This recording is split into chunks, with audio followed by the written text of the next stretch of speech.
Құрметті қатындар мен мырзалар, сендермен бірге тез көке. Бүгін біз зомби апокалипсис және өлер алдында жасайтын 100-ден тұратын тізім анимесінің 5-ші бөлімін көреміз. Қызық комментарийлер видеоға шығады. Дәстүрімізге сай ұрттарыңа құртлақтырыңдар. Қалалық қыздар Акираға дред жасап береді. Пацан кайфовать етіп, өзін дреді бар фермер деп атайды, және тілектер тізіміндегі номер 5-ші пунктті дред жасауды сызып тастайды. Қыздардың бірі бұрын шаштаразда жұмыс істеген. Басқасы өлілер әні деп аталатын зомби туралы фильмнің түсірілімінде гримердің көмекшісі болып жұмыс істегені туралы айтып жатыр. Қыз зомби індеті тура сол киностудия фильмнің жалғасын түсіріп жатқан кезде басталған есіне алады. Түсірілім кезінде киностудияның адамдары шын зомбилердің шабуылдап жатқанын бірден аңғармады. Қыз әріптестері мен достарын есіне алып жылайды. Үшінші қыз ең жаманы артта, енді оларды ауылда жаңа өмір күтіп тұрғанын айтып, барлығын жігерлендіреді. Сол мезетте Шизука жергілікті әйелге пеш жағуға көмектеседі, күріш пісіру үшін. Ол оттың жанында отқанда, оны арттан азғын шал ұстап алады. Әйел оны сыртқа қуып, Шизукаға шалдың әйелі қайтыс болғанын, енді ол бәріне тиісіп жүргенін түсіндіреді. Үйге шөп шауып жүріп қолын жаралап алған тағы бір жергілікті еркек кіреді. Шизука процеске тездетіп қосылып, мужыққа алғашқы көмек көрсетеді. Жергілікті тұрғындар бірден Шизуканы дәрігер деп шешеді. Халық келе бастайды. Аяқ ауыратын, бел ауыратын, жіберіп қоя беретін, в общем бәрі. Көпшіліктің арасынан азғын шал секіріп шығады. Үйдің жанында қарттар жиналады. Барлығы ауылда дәрігер пайда болғанына сенімді. Кеничиро кәрі тақырбас фермерге даладағы туалеттің шұңқырын тазалауға көмектеседі. Фермер енді олар ауылда боқты тыңайтқыш ретінде пайдаланады деп түсіндіреді. Шал ескі бір ырым туралы айтуда. Кім даладағы туалеттің шұңқырына кездейсоқ түсіп кетсе, оны өмірде сәттілік күтеді. Үйдің жанында Анжу есімді жас қызы отыр. Шал Кеничироға қыздың ата-анасы қайтыс болғанын, ода тек Чаро деген иті қалғанын айтады. Анжу ешқашан күлмейді. Кеничиро дарумалармен жонглировать етіп, қыздың көңілін көтеруге тырысады. Анжу Кеничиро педофил деп ойлайды, бірақ ол өзін шетелдік ретінде көрсетіп, қыздың көңілін көтере алады. Анжу күледі. Жергілікті кемпір Беатрикске ауыл су диірменін көрсетеді. Осылай ауыл өзін электр энергиясымен қамтамасыз етеді. Беатрикс орманның бір бөлігі кернеулі қоршаумен қоршалғанын біледі. Кемпір кернеудің аз екенін, сондықтан қоршау қатты тоқтартпайтынын түсіндіреді.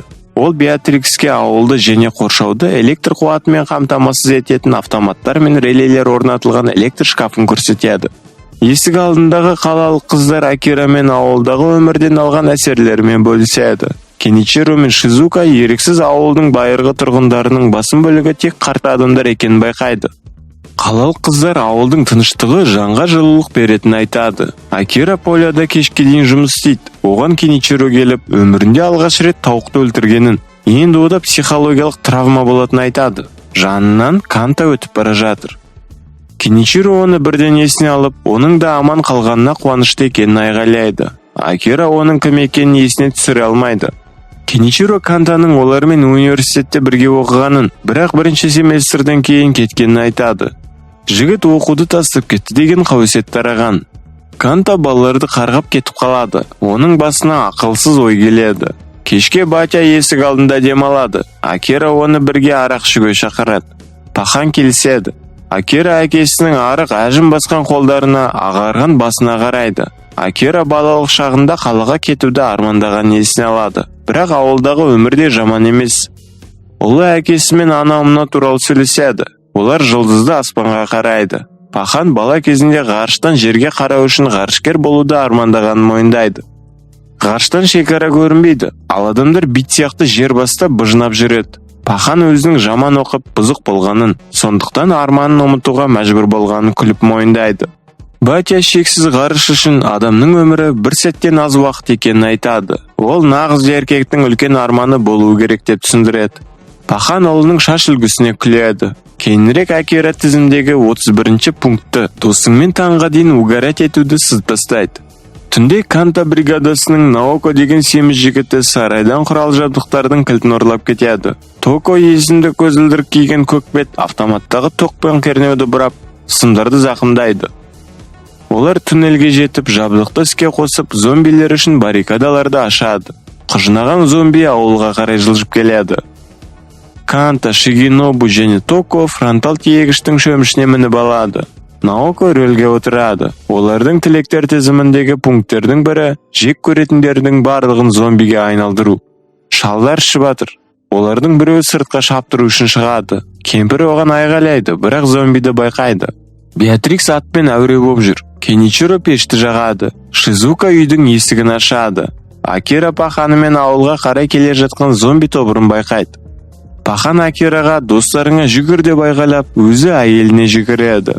Батя, достарың ауылға жетуге көмектесті, оларға қамқор бол дейді.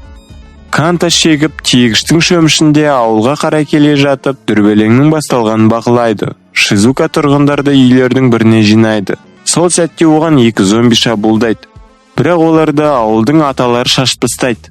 Тұрғындар біреулері күрекпен, біреулері мылтықпен қаруланады. Мылтықтары бар мужиктар тобы зомбилерге оқ жаудырады. Бірақ олардың саны тым көп. Канта динамитті жандырып, ауылға лақтырады. Наоки тапаншасымен аспанға атады. Шизука шок болып тұр. Ауыл өртеніп жатыр. Зомбилер құжынап-бұжынап жүр. Кеничиро Анжуды қолына алып зомбилерден қашады. Оларға Беатрикс атпен секеңдеп кеп, зомбилерді шауып тастайды. Достар дуалдың жанына жиналады. Шизука уақыт жоқ, ауыл тұрғындарын құтқаруымыз керек деп айғайлайды. Ол барлығы аман қалғандарды көпірге апаруды ұсынады. Беатрикс қоршаудың төмен кернеуде екенін және оның үстіне шығуға болатынын айтады. Кеничиро оны тексеруге шығады, оны жестко тоғырды. Шизука таяқталып Кеничироны ұрады. Беатрикс біреудің электр қалқаншасына шығып, қоршаудағы кернеуді арттырған түсінеді. Достар ауылды зомбилерден қорғау керек, дуал енді олар үшін қақпанға айналған түсінеді. Акира мен Кеничироны Канта шақырады. Ол ит жанды жек сұрындар деп айғайлайды. Кеничиро не болып жатқан түсінбейді, ал тиегіштің артынан зомбилер жүреді. Кантаның тобы кекете күледі. Сонда Кеничиро бұл беспределдің бәрі олардың ісі екенін түсінеді. Канта күледі және шегеді. Акира олардың мұның бәрін неге істеп жатқандарын түсінбейді. Канта олардың бәрібір өліктер екенін түсіндіреді. Және ода зомбиге айналмас бұрын орындау керек зұлым істердің тізімі бар екенін көрсетеді. Акира шок болды. Канта Акираның да өз тізімі бар екенін білгенде күледі. Ол, енді мен сенің зомби болғаныңды көргім келеді дейді. Кеничиро оған айғайлайды, ал Канта университетте оларды әрқашан жек көргенін мойындайды. Ол өз тізімін соңғы жазғы демалыс деп атайды. Акира оның істер тізімін орындау желаниясын түсінетін түсіндіреді. Бірақ сонымен бірге ол барлық адамдардың бір ғана өмірі бар, онымен ойнауға болмайды дейді. Ал бір адамның әрекет бостандығы, екінші адамның бостандығы басталған жерде аяқталады. Канта басқа адамдардың өмірін құртумен айналысады. Олар бұған қарағанда жай ғана аман қалуға тырысады. Акира өз тізімін адамгершілік құндылықтары жоқ Кантаның тізімімен салыстырудан жиіркенеді. Канта өз айтқанда тұрып күледі және кімнің тізімі күштірек екенін анықтауды ұсынады. Шизука бай олатпай тұрғындарды құтқаруымыз керек деп айғайлайды. Анжу итінің жоғалып кеткенін байқайды, ал Беатрикс кернеуді дуалдан алып тастау үшін жүгіреді. Шизука, Акира және Кеничиро Беатрикс қоршауды өшірген бойда адамдарды көпірге шығаруға келіседі. Анжу қашып кетеді, ал Кеничиро оның артынан барады. Канта шегіп күледі. Достарына тұрғындарды үйлерінен алып зомбилерге жеуге тастауды ұсынады. Солай достар, егер сендерге біздің видеоларымыз ұнаса, лайктар қойып, комментарийлер жазыңдар. Қазақша контентті қолдаңдар. Көргендеріңе рахмет.